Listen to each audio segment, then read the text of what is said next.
right, welcome everyone. Welcome. We are live right now on CannaBuzz, and if you're watching this in the future, thanks for watching us on the CannaBuzz YouTube channel.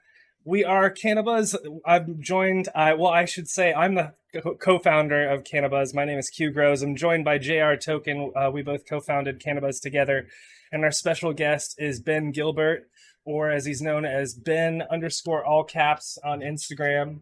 We're going to be talking to Ben today about the New York City weed scene, everything that's going on in New York, what he's up to with his latest project with All Caps, his new company, and the New York Growers Cup that he's working on. So we'll be talking about that. And I know we had questions about that from our audience earlier in the day on CannaBuzz, so we're excited about that. Before I get too far down the rabbit hole, make sure that you roll up a joint or you've got something going. This is a great time to just hang out and sesh. Here on the West Coast, it's hot as hell. So I hope you are having a nice afternoon or nice evening and enjoying a joint or your favorite cannabis. And then before I get too far in, I also want to thank our supporters. We have subscribers. So everyone up on the screen right now on the live stream or on the video, huge shout out to all of our subscribers, our CannaBuzz Premium members, and our associate producers. Their monthly support helps make this all happen. So please consider becoming a supporter today.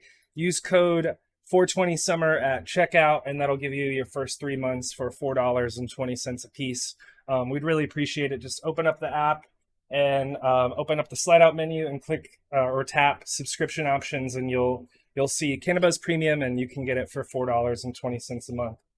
But all right, Ben. So I've known Ben for years, and I haven't actually chatted with him besides random Instagram messages or whatever for years. So I'm excited to catch up with Ben, and I was glad that JR could join us today because I'm really excited to learn about what you're up to, and especially the New York Growers Cup.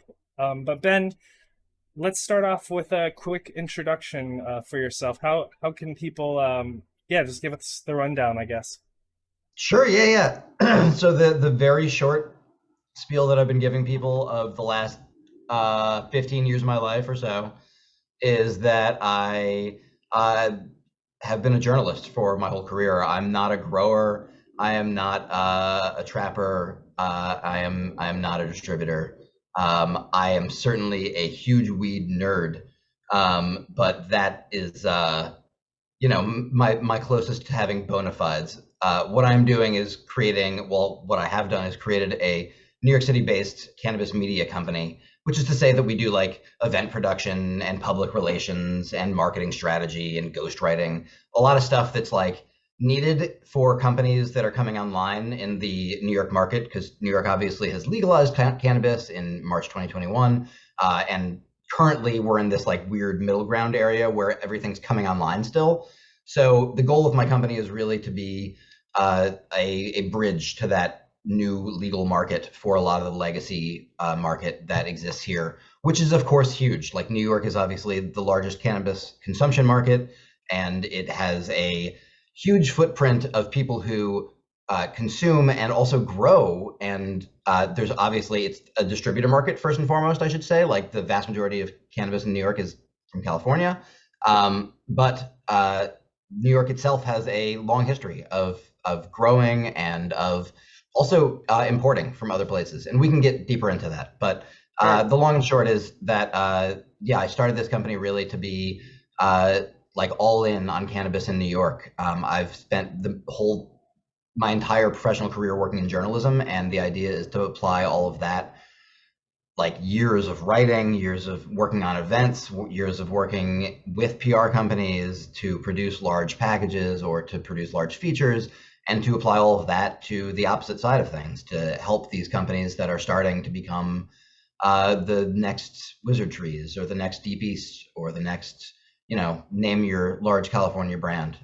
There's a lot of huge potential in New York, and my goal is to try to help that potential realize itself, I guess, or to be realized. To work with people who are doing cool shit, basically. That's cool. Yeah, I think a lot of us out there, because, everything that you said, I kind of felt a lot of the same stuff when I started CannaBuzz, for example, bringing what I learned from doing community and bringing that over to a weed community.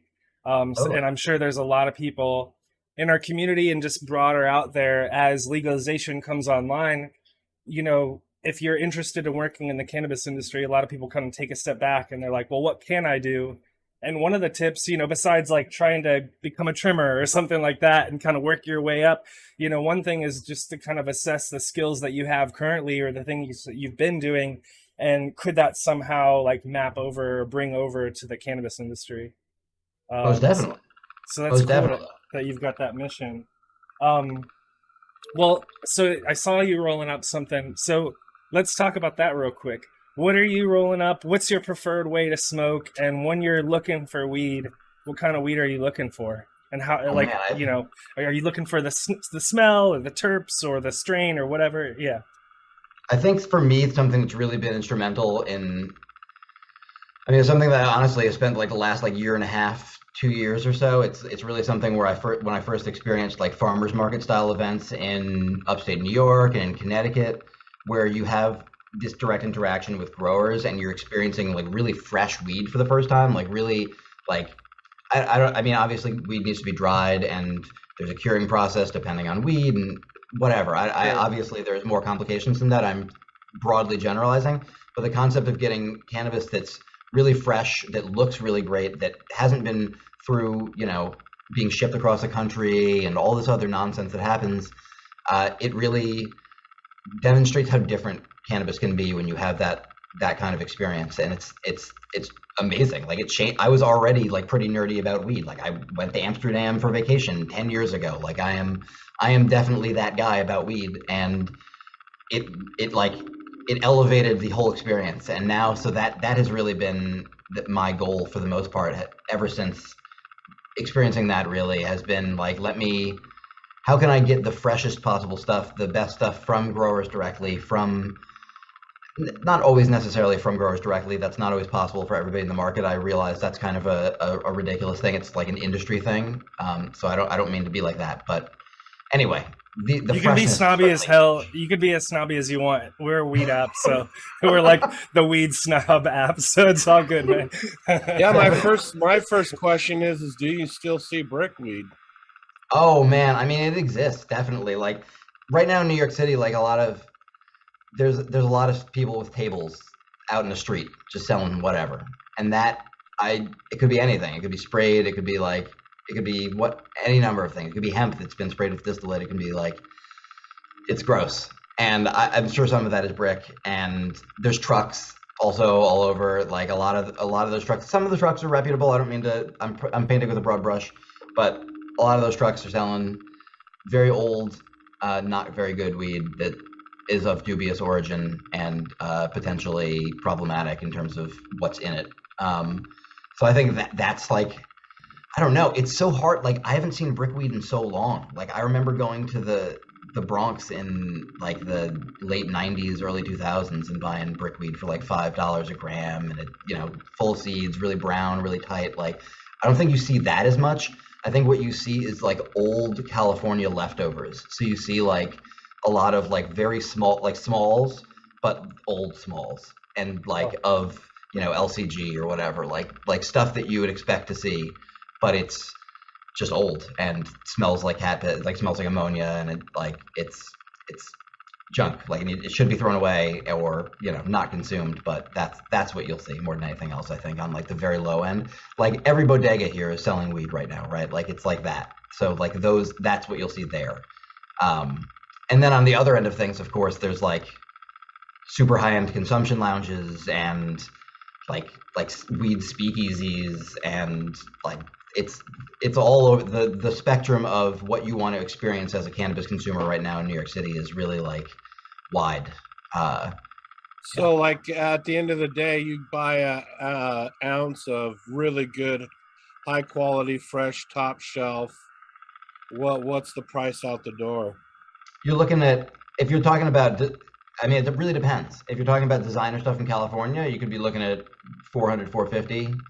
If you're looking at good local, like 300, 350, something like that usually. And the difference is, of course, that the California stuff is just much more abundant.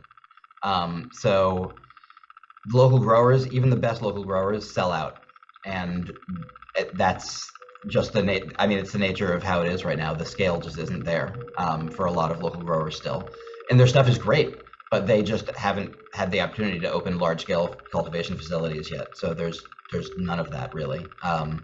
So there's still like the local industry is still very young, is what I would say, especially in terms of cultivation.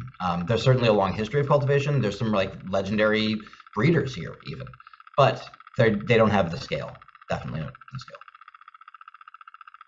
And when you were talking earlier about like the bodegas selling weed and consumption lounges and stuff like that, like how hard are these to find? Is it like kind of on the DL? Do you like have to, I don't know, say a code word to get in? Like, I guess you've kind of been talking about this the whole show so far, but I guess my big question for you is what's it like in New York? Because as a guy in California, I've read about it.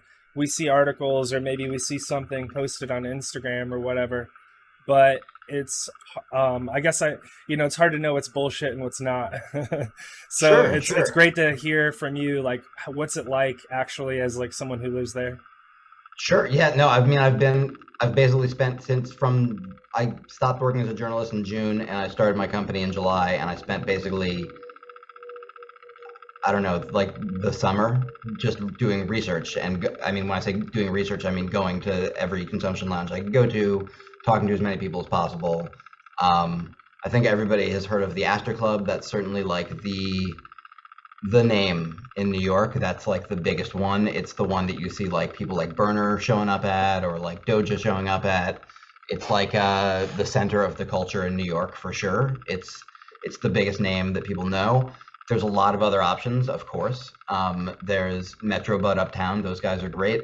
And there's Hazy House in East Village. I'm wearing a Hazy House shirt right now. What's up, Hazy House? And I mean, some of them are speakeasies. Some of them you can just walk right into. And it varies from like a lot of them, all the places I mentioned are basically on you have to be referred basis. Like you need to know somebody who goes there and they need to bring you in. Some of them it's through Instagram. It's like DMs, right? Like a lot of the cannabis industry is just Instagram. Yeah. Straight, like across the board. And that certainly applies to New York as well. And yeah, I mean, a lot of it is on an if you know basis, though. It's definitely like you gotta know a person, or you have to have an in somehow, a referral, whatever. But it's pretty open, also. I should say it's not like, I don't know. It's not quite as tough as like a secret society or something, I guess. I don't know. Yeah. I often say the laws that you need to worry about are the laws that are being enforced locally. So how's the local law enforcement feel about cannabis right now, and what's their man. I mean, as far as I don't think they've done anything.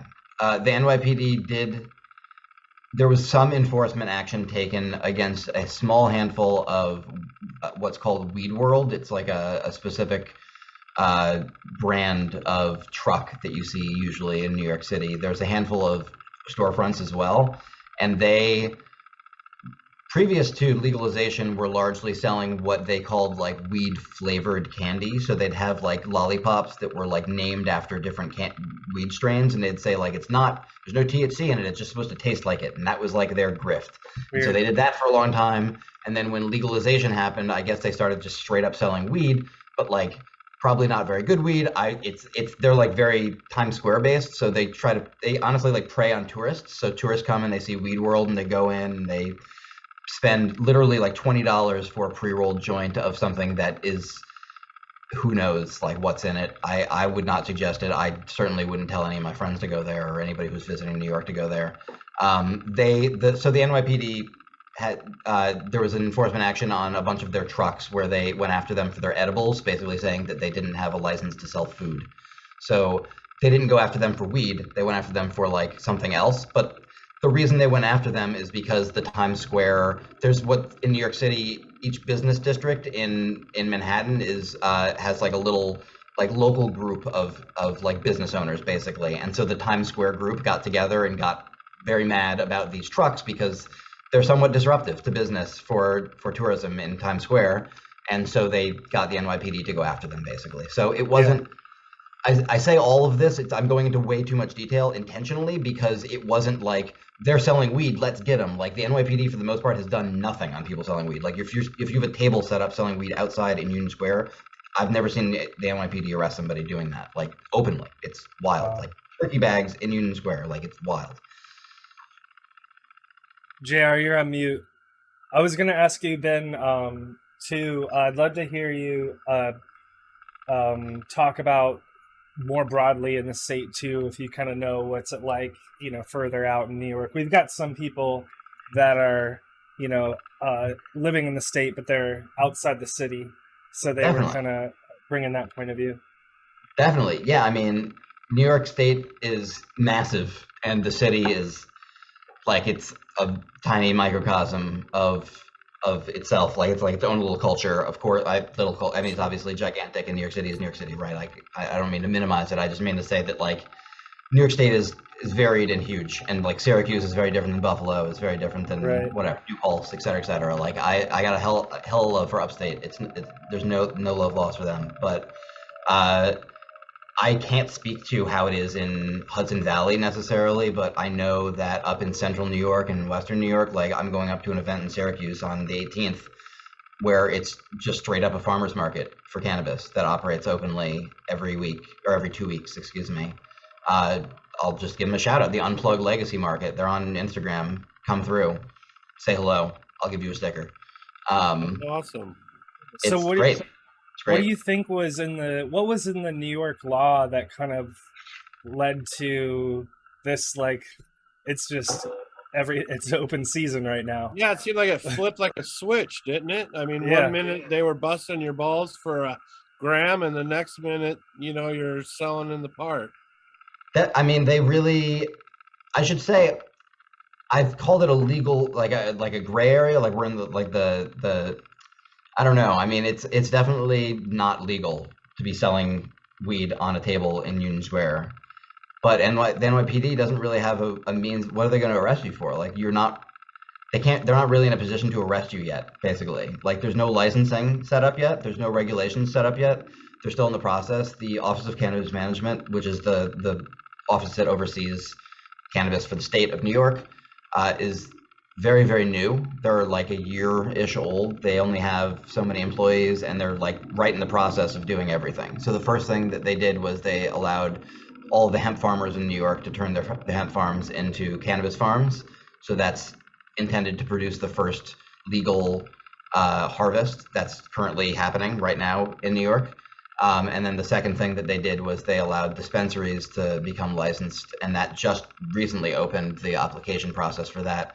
And that's specifically for social equity applicants. There's a front loading of the process here where the first dispensaries, I believe 200 dispensaries, I might have that number wrong, are being given specifically to people who have a criminal background in New York State of having been arrested for cannabis conviction.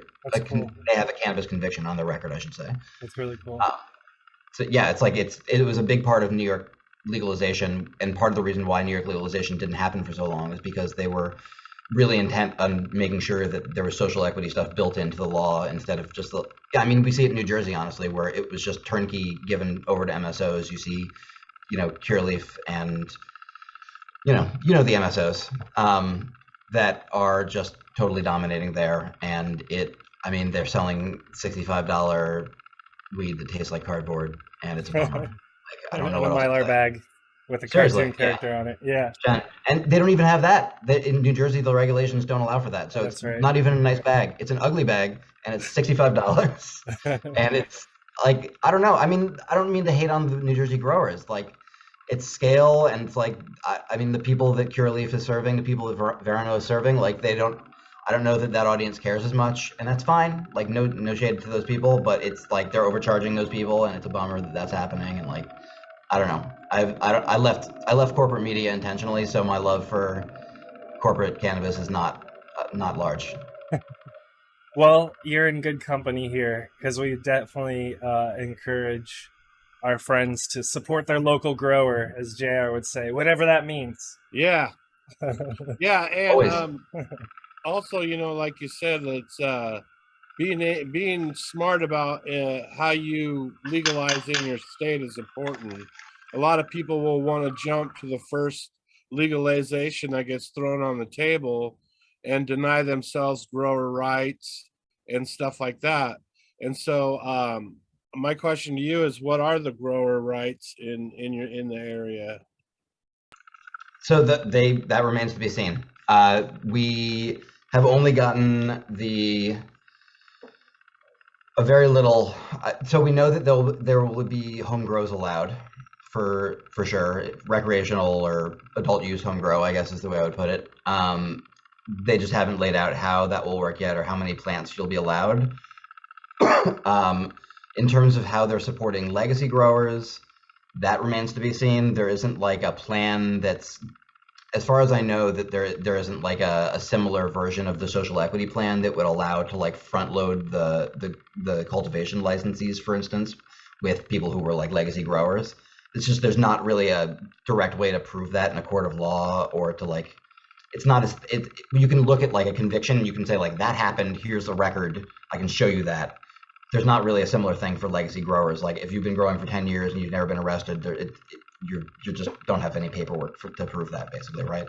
So anyway, I say all this to say that like I know that there's a lot of interest in trying to move the legacy market into the legal market in New York. That's like a key part of the goals that at very least the Office of Cannabis Management here has said. So fingers crossed that they're very supportive of small-time growers or local growers, or I don't mean to say small batch growers, craft growers. But I should say that there is a micro cultivation license. That's something that's particularly interesting in New York. That is it's intended for people who are aiming towards the like connoisseur craft market. And it also allows for total vertical integration, which you can't do at any other part of New York. Like if you're a cultivator, you can't own a retail shop or whatever else, right? You can't own a delivery service. But if you're a micro cultivator, you can have the farm, you can have the processing, you can have the store, you can brand all your products after your name, whatever. You can operate like a craft cannabis operation in New York, which is like, to me, that's the most exciting license that exists in New York. Like I think the best weed's gonna come out of that, and the most interesting stories. Yeah, I think a lot of us want, or at least I want the brewery experience. You know what I mean? Like the thing that we've seen blow up in the last 15 years in terms of the world of beer. Like there are so many cities out there, or even small cities, that will have like a great brewery in it for whatever reason, you know, and it becomes like a great part of the community. And I would love to see that become a thing with weed. You know what I mean? Like where you could go and see the weed being grown, and you could buy it, and then you could smoke it. Like that's what I want to see. And it's awesome. Just it sounds like New York maybe could make something like that happen. That's the hope for sure. Yeah, I mean that's I was just talking to a grower tonight about this. That we should have like, there's this company in, I want to say Connecticut. They're a brewery in maybe Connecticut, maybe Massachusetts. Their name is Treehouse Brewing, and they're like, they're one of those breweries where they have a drop and there's a line for a mile, and everybody, their parking lot is packed, and like their facility is this huge sprawling thing, and there's like there's like recreation. I don't want to say recreational facility. There's like ping pong and whatever. Like it's like it's like you can go and hang out, and you can, like you're saying, like you can have the experience of seeing what it looks like being grown. You can like talk to the people about it. You can fucking nerd out about it for lack of a better term, right? Like I mean that's what ultimately, like the people who are like the most hardcore about this, that's what they probably want to do, right? Like that's what I certainly want to do when I go to a brewery. Like I want to ask them a bunch of stupid questions. I think also that topic you brought about the vertical integration is really important for quality control, because a lot of shops that aren't able to be connected to their own farms are relying on what's being brought to them from brokers. And usually that's shit that's been around a while, been passed down the line. You know what I mean? The quality gets lost. Where if you have that vertical integration where it's coming from the farm to the processing to the dispensary, you have a lot better control of your strains, and you have a lot better control of the quality that you're putting out. Yeah, you can breed your own proprietary strains. You can sell the A flowers, and then you can process the rest into single source hash rosin, and you can have it all be in-house from one place, and it's all you. That's great. Like, I want to buy that. Like, that sounds like craft weed to me. Like, that sounds directly I mean, people are already doing that. Like, we have that here in Oregon, and our most successful dispensaries are the dispensaries that are vertically integrated. That's so interesting. I didn't know that Oregon had vertical integration. Yeah, we do. Oh, amazing. Yeah, and I'll let you keep rolling, Ben, because we're gonna take a quick break to give everyone a shout out. I was also gonna shout out Heritage Mendocino. They're up in Mendocino, kind of the Ukiah, near Ukiah, in Northern California. Heritage Mendocino has won at Emerald Cup this most recent year. They placed for their hash. So their main hasher or hashishin trained under Cannoli, trained Frenchie. under Frenchie, yeah, trained under Frenchie. So she was like his protege. So what they did up in at Heritage Mendocino is they have their own grow, and that's like offsite, and they grow out in the hills somewhere. And they also take in other people's flower, and then on site where their dispensary is, they're processing all the hash. So they'll, deep freeze it and do all the different things. And so definitely shout out to them and check them out on Instagram if you like hash porn, like, purple ooze and, golden ooze and all that good stuff. But yeah, I wanted to give a shout out to everyone in the chat. We've been hanging out now for about a half an hour, so thanks everyone who's been watching along. Shout out to Grasshopper, Snuggleuppuss, 420, Gina, Dollar Bill, Dr. Strains, 420. Let's see, Grumpy Toad, Hunter Gatherer, Mimi Smokes, Aaron. I think that's a lot of you guys. Shout out to you all. Thanks for joining us today.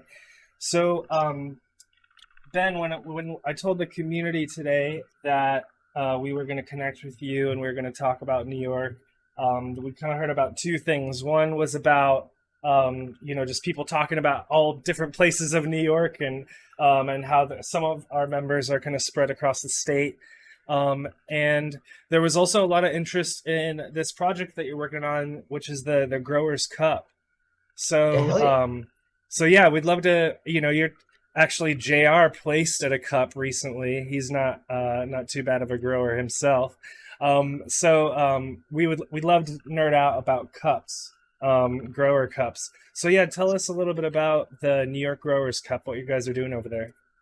Yeah, I'm pumped to talk about it. It's something that we've been working on since mid July, and it's I think of the first of its kind event in New York, really. Like, there's been some harvest festivals, there's some other stuff going on like that has been happening in the past, but this is really intended as like a means for legacy growers to kind of like come out and demonstrate what they got and to connect with big companies, and not necessarily only big companies. I shouldn't say solely to connect with companies, but it's the idea is that we get the best growers in New York all together. We highlight their tremendous flower, and we connect them with people who are looking to break into the New York market, people who are looking to help start companies, any of those kind of things, people who are looking for a master cultivator, anything like that. So it's really the idea with the New York Growers Cup is to help elevate New York growers specifically. There was a little bit of consternation earlier in the summer in New York because there was a cup that was held here that was touted as the best weed in New York, and it was a bunch of California brands and stuff that's really great, but isn't produced in New York. And the idea here is really to elevate New Yorkers and to elevate the stuff that's being grown here. And honestly, I mean, the market obviously, if you want to participate in any state legally, you have to grow in that state. And so to connect with New York growers is like in the best interest of everyone, whether you're trying to break into New York or you're other growers and you want growers here in New York and you want to connect with the growing world that is here and to try to network and to try to meet more people and maybe start a company with them. So that's really the idea with the Growers Cup. Is it's a competition, but it's a friendly competition that's really intended to be a celebration of the culture here and of the history of growing here, and to put people in the spotlight. Definitely to highlight some talent. Have you thought about how the judging will take place, and can you describe that a little bit? Definitely, yeah. So we have 20 judges. We have 5 categories and 100 entries. So each judge will be smoking. They'll be ranking the category that they feel most, they have the most expertise in, and so we'll be assigning judges to categories, and they'll smoke everything in that category. And the idea will be that they are getting blind entries, that they're ranking on a variety of different metrics of, look, smoke, flavor, high. I'm spitballing here, so I don't want to say that this is all exactly what it will be, but a variety of different metrics. And that then, we'll have some rudimentary math calculations and figure out who won each category. Unlike, I think, a lot of other competitions, like the entry price for ours is very, very low. The amount of flour is relatively low.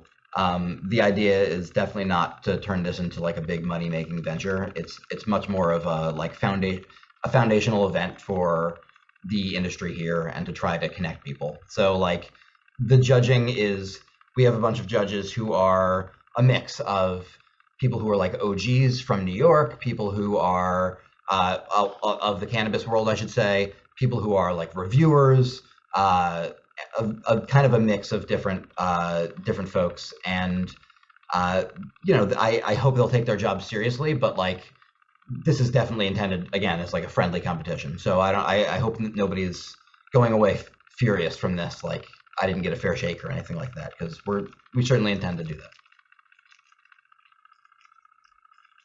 Ben, I was just looking at chat. So shout out to everyone in chat. I sent out a notification earlier, so I think a lot of people were just joining in from the push notification. So shout out. I saw Rasta Jeff join, Infusion by Design, this Farst Rider. I thought it said Fart Rider. Farst Rider. Let's see, Cassie 420 Miro. Thanks everyone for joining. It's cool to hang out with you guys on this Wednesday night. So the this Growers Cup, could you talk a little bit about, you mentioned that the cost is low in terms of entering as a grower. Could you talk a little bit about how a grower could enter and kind of what those barrier to entries are? Because we actually had at least some people, or at least one person, I think, on CannaBuzz was saying, like, kind of asking questions about how to enter. Sure, yeah. So we will be opening our entries in the next 2 weeks. And the way to enter is you'll, pay the entry fee on a website, which will reserve your spot. And then we will arrange with you directly for, dropping off flour so that we can then break it up into blind boxes and distribute it to the judges. So that's like the logistics of it. But of course it will vary where you are in New York State, right? So if you're way up in Buffalo, we're gonna have to figure out how to get to you. We have people up there, I should say. The 3 people I'm working with, this isn't just a Growers Cup that I decided to create out of thin air myself. I'm working with 3 local longtime growers, The Collector, Sensei Cultivation, and Dr. Dankenstein's. Dr. Dankenstein is in Rochester, so anybody who's way upstate will have several ways of being able to work with you to get flour to us, That's cool. so that we can get that to judges. But otherwise, I'm in Brooklyn.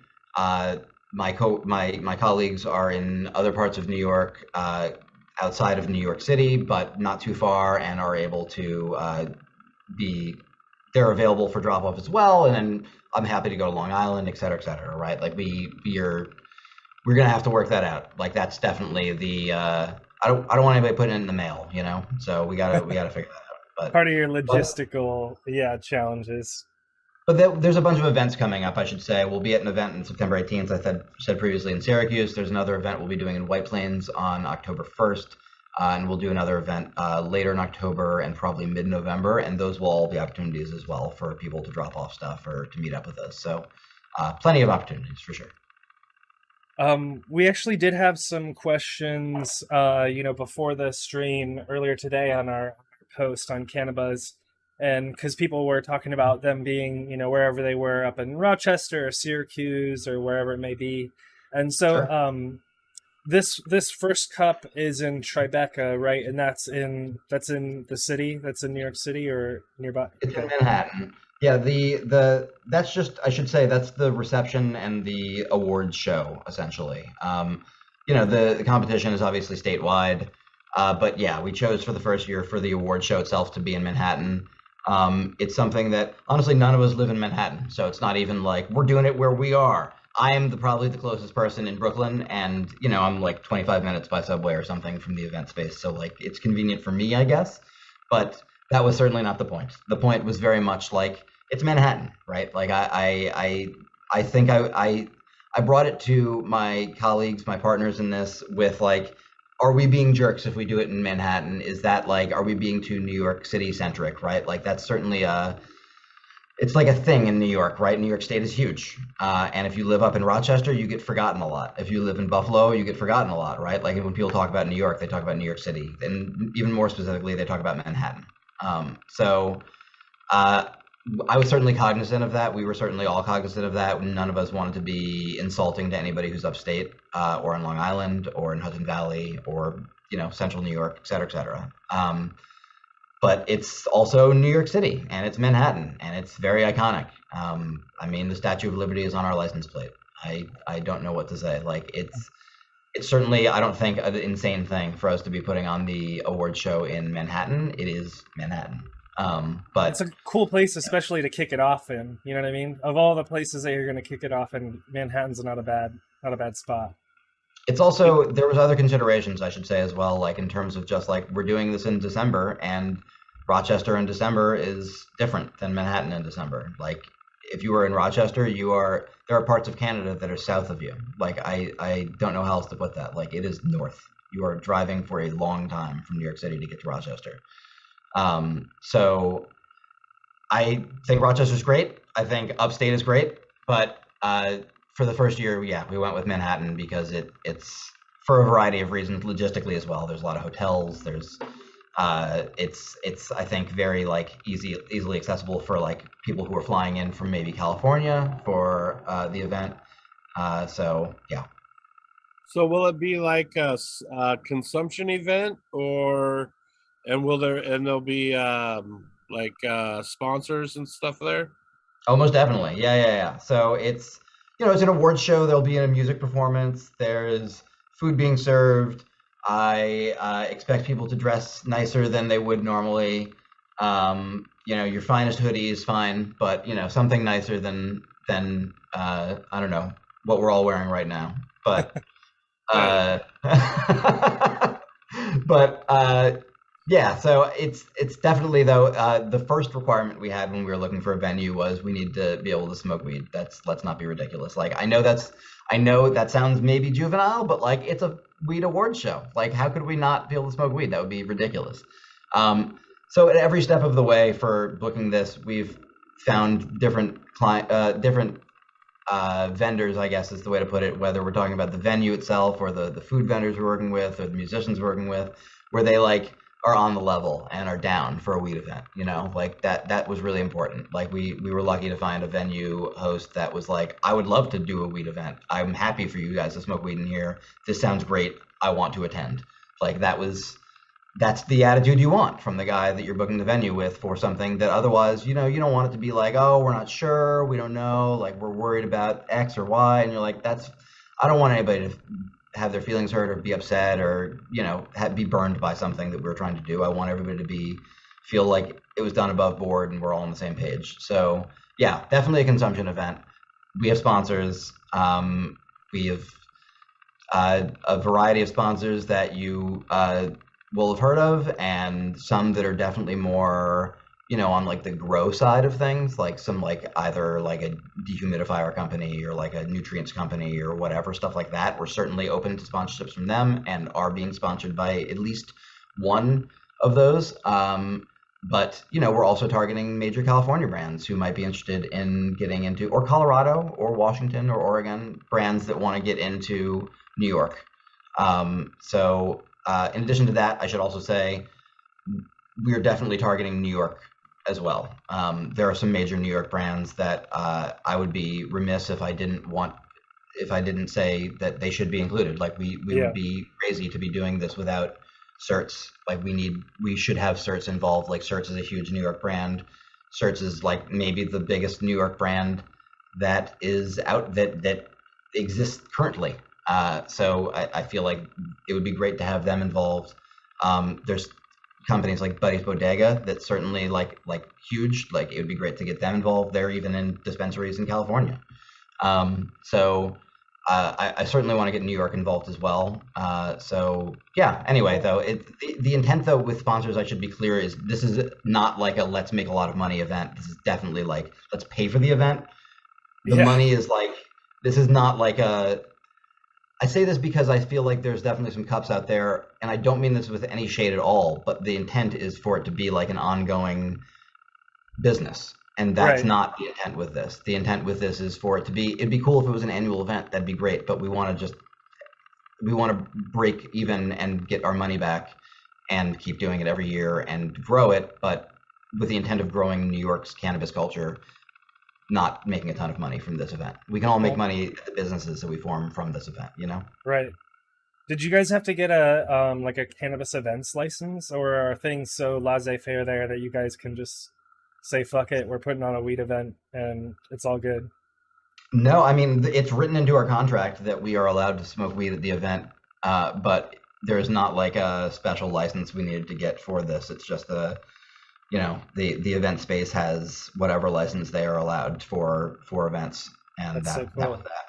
We do have to get insurance, of course. That does require us saying that it's like a cannabis event, but it's like they're much more worried about cannabis being sold. They're not worried about cannabis being smoked, as far as I can tell. So is it? Yeah, it's going to be like bring your own weed to the show. You're not going to have like vendors selling weed. No vendors. I'm sure that people will be handing out weed in handfuls, so I'm not super concerned about people's access to weed at the event. But like, if we had vending, if we give people something with the ticket, if we do any of that, we're open to. I mean, like, people are doing that all the time in New York. I don't think that we would be arrested for it, but like, why risk it? It's just like, it doesn't. If we're trying to present a professional front, we should not be doing that at the event, basically. Fair enough. It's my feeling, anyway. Yeah. Let's see. I was gonna,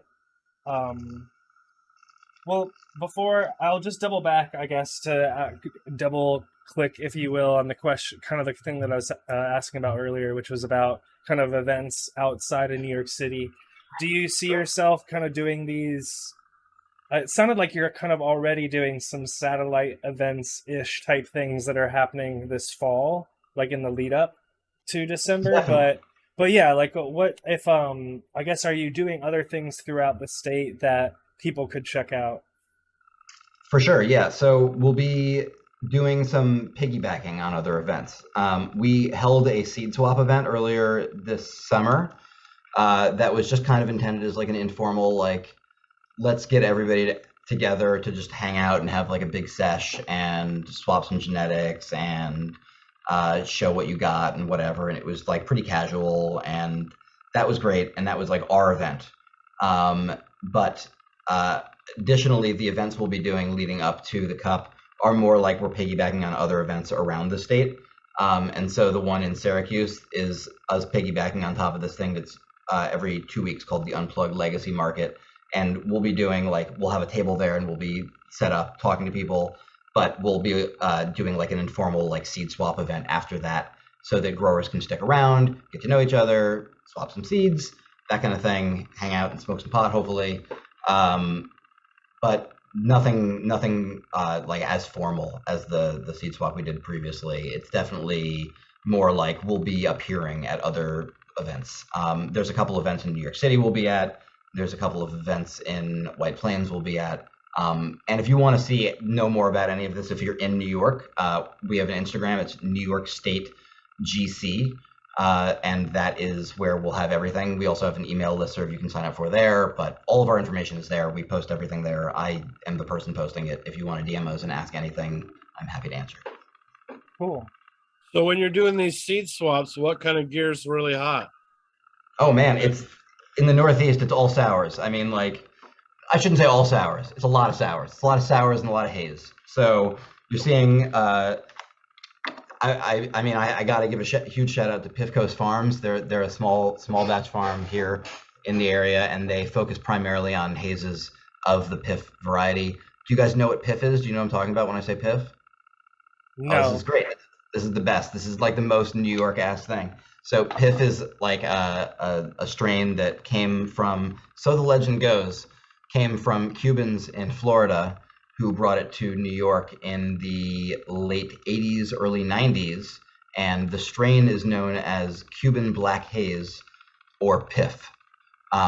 It was even earlier known as church, because it tastes kind of like an old church smells, which sounds bad.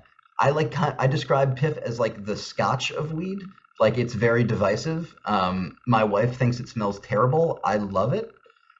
It's very sativa front forward. Like, it's very, very much of an up high. It's like you can totally just smoke it and keep working. And like, I like smoking it first thing in the morning, like a crazy person. But like, yeah, hazes definitely are very popular though. And specifically, the Piff hazes, and sour diesel, sour apple, sour whatever. Like, those are like some very classic New York strains for sure. You're starting to see some others return. Like, I went and met up with a guy from this company, New Amsterdam Cannabis, and they've got like Headband that they call Day Wrecker, which I guess was the original name. I guess what I'm trying to get at is there's like currently, at very least, a resurgence of like nostalgic strains. That's cool. And that's been pretty cool. Yeah. But like, in reality, a lot of the market here is still definitely like candy and Mylar bags. Right. So yeah, but the stuff that you're seeing traded between breeders and growers though is definitely the stuff that's like nostalgic. There's some really great GMO that's been going around, some really great chem dog that's been going around. So I don't know. I saw a lot of that stuff being traded at the swap. Definitely a lot of haze trading, though. A lot of haze. That's really cool to hear. I was just going to ask about that kind of stuff because, California has been so taken over by, runts being crossed with everything, basically. Or if it's not that, somehow has cookies in it somewhere. So it's cool to hear that you guys are seeking out a little bit more variety, and especially these classic strains that are probably a part of what a lot of people are smoking out there anyways. You know what I mean? So now they can kind of get back to its parents.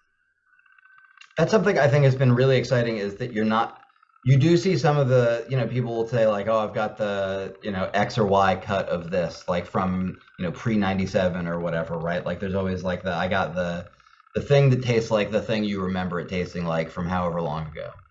And something I've been really excited about is seeing, instead of just that, seeing like people taking those original cuts and bolstering them or crossing them with something else that's interesting or whatever, right? Like trying to start something, going back a few steps on the genealogy chain basically, and starting something new, starting a new like chain down another way. And it's really like, I saw some really great, it was called Chem Brulee. So it was like chem crossed with guava or something. I think that might have actually been from somewhere else, but that was really delicious. Anyway, all of which is to say though that there's been some really cool like innovation with old stuff, like taking old gear and turning it into something different instead of going down the path that it went down to create, gelato or whatever it is. Cool. Yeah, that's exciting. It's really cool to hear. at least a lot of the growers scene that, uh, at least speaking for myself, and then I think a lot of the podcasts and things like that I see online, we're usually more like Colorado and California and Oregon and Washington centric. That's where a lot, and then obviously Oklahoma over the last couple of years, Oh my gosh, yeah. since a lot of growers moved out there during the kind of Oklahoma gold rush or weed rush. But anyways, where I'm going with this is just it's really cool to hear that we're gonna be seeing some badass growers and really dank strains coming out of New York. So we're gonna all have to become a bit more familiar with the East Coast and it representing out there. I gotta say, like, I don't think I don't think a lot of people realize yet how ready a lot of people are here, like, to be full ass companies. Like, I've talked to a lot of home growers who are still like a few years from being ready to be like, I'm running a facility or I'm like owning a company or whatever.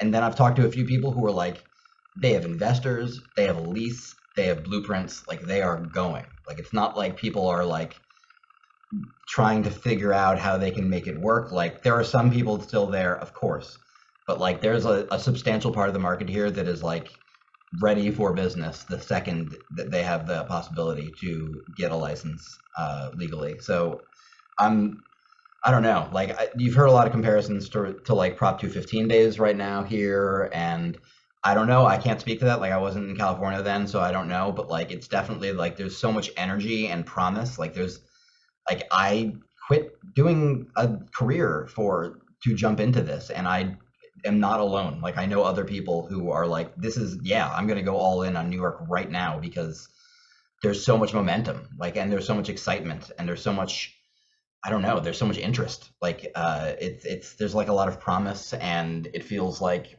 we're all on the precipice of the explosion, right? Like, before all the big companies become the big companies, and Take it's over. just exciting. I mean, it's very exciting. Very cool. It is exciting. I saw that it kind of like back in the day, everything was kind of coming from Amsterdam. A lot of the genetic influence is coming from Europe. And then California kind of came online where everything hot was coming from the West Coast. And the West Coast was kind of dominating the gear scene. And now we're just now seeing the East Coast come online. And I think it's going to be crazy to see the breeders, the genetics, the events. I think the potential it's incredible.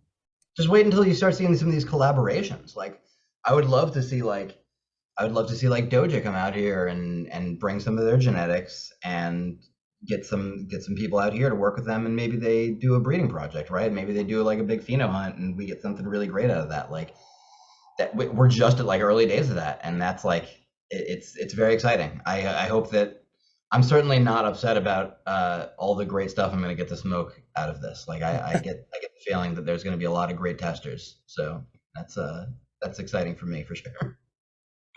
Well, before we let you go, or and we kind of end out the hour here, Ben, had a couple questions. So one was an easy one from Dr. Strains, 420. I think he lives in New York. So he was asking, where is the event? You said Manhattan. Where in Manhattan? Yeah, it's in. Well, we haven't announced the event address, if that's what you mean, but cool. It's on Walker Street in Tribeca, so it's in the art gallery area. It's very accessible by subway, and when we will be selling tickets to the event, those will also not be expensive. I would imagine under $100 for tickets to the event.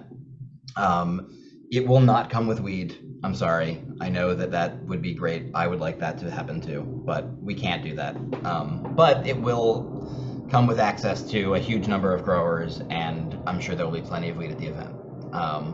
So I would love for people to come. I would certainly love for attendees to come. I would love for anybody. I think especially I think it'll be fun for anybody who's into weed, of course. But I think it'll be especially fun for people who are interested in entering the industry. I think that there's a lot of opportunity there for if you're looking for an opportunity for that moment to talk to Berner Like this might be one of those moments. I don't know if Berner's going to be there for sure, so don't hold me to my word. But you know what I'm saying? Like Right. that person, right? That level of the connection that you're looking for. Like we are aiming to provide that, and there certainly will be people of that caliber there that I know for certain will be there. So Cool. I think that it's definitely an opportunity for that at very least. So yeah, I say it a lot, but like I said this a lot as a journalist. Like the difference between a journalist and somebody who's not a journalist is just like doing journalism, and like I think that applies to everything everywhere. Like the difference between being in the cannabis industry and not being in the cannabis industry is like just doing something. You should do the thing. I don't know whatever that thing is. I don't know what that thing is for you. Might not be growing. It might be maybe it's design. Like we had a really great logo designer who all she does is do really great designs for cannabis companies. So like maybe that's your thing. Maybe it's merch. I don't know. Anyway, do the thing. Yeah, for sure. We also had a question from Gina.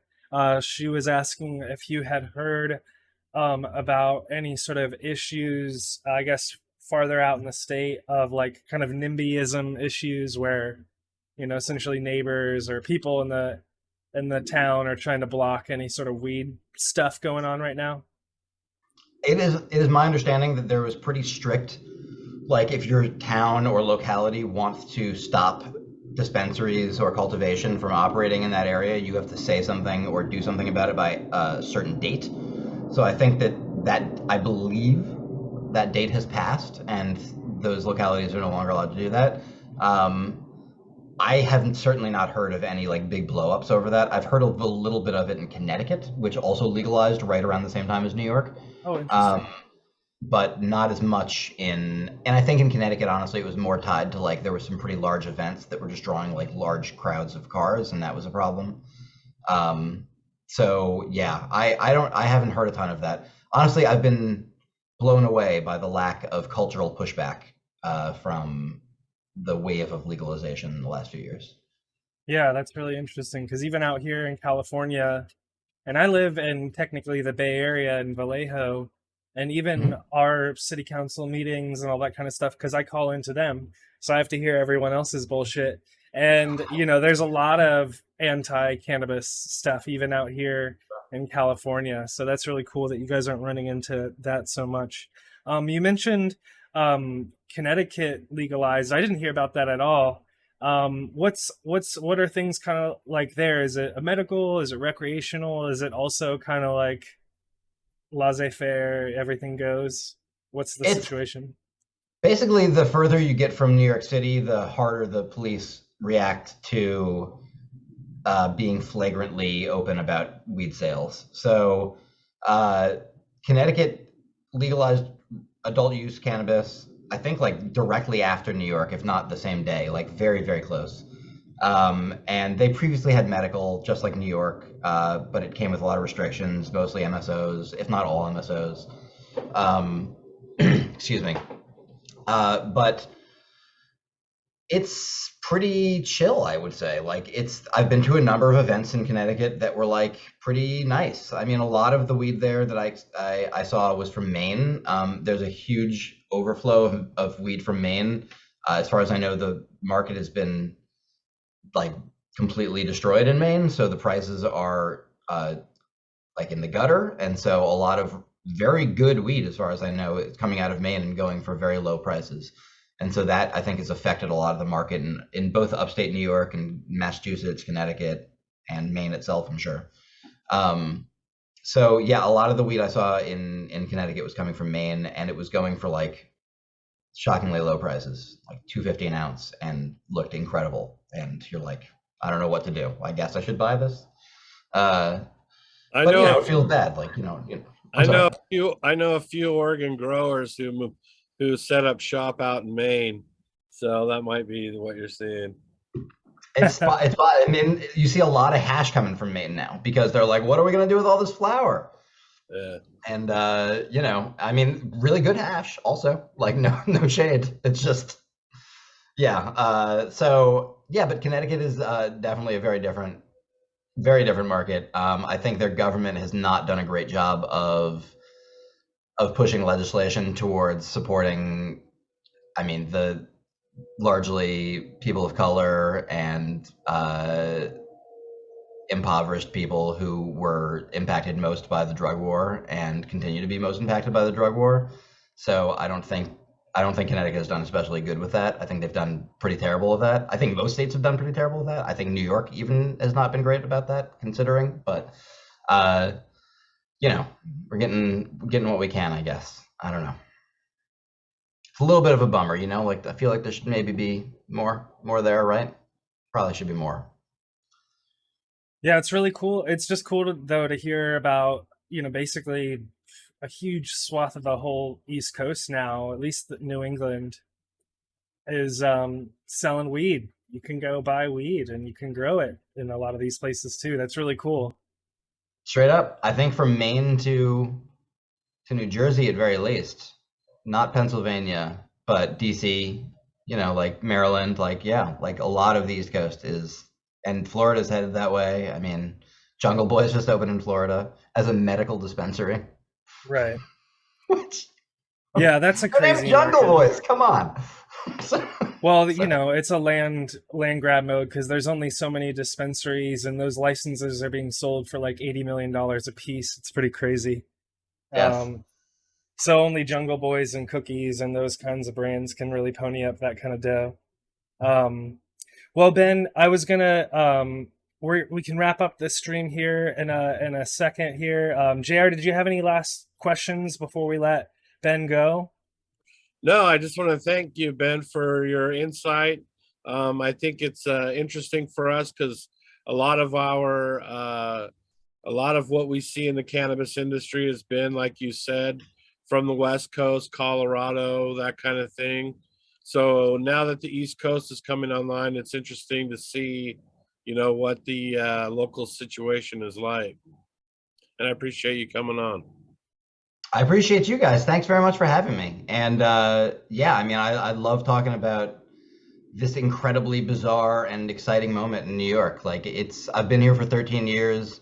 I love New York. I plan on being a lifer. Like it's exciting for me to be here to see this. Like I'm so glad to be here during this moment as like a lifelong pot smoker. Like it's especially exciting. And yeah, I'm glad to talk about it. Thanks very much for having me, guys. No, thank you, Ben. So before you go, I'm gonna hit you again. What are you smoking, man? What's the strain? What's in this joint that you rolled throughout the show, and now you're finally puffing on? Most definitely. So I've been rolling a joint of, it's called Genoa, like the place in Italy. It's from New Amsterdam Cannabis, and it's pretty nice. It's got that white ash that all the kids like. I'm not seeing an oil ring though. Sorry, guys. But yeah, no, I mean it tastes pretty good. It's I met up with them tonight and they were very nice and gave me some samples to try out, and this is one of their proprietary strains.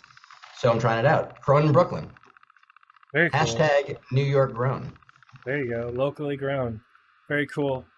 Well, Ben, thank you so much. You can follow Ben on Instagram. His username is Ben_all caps.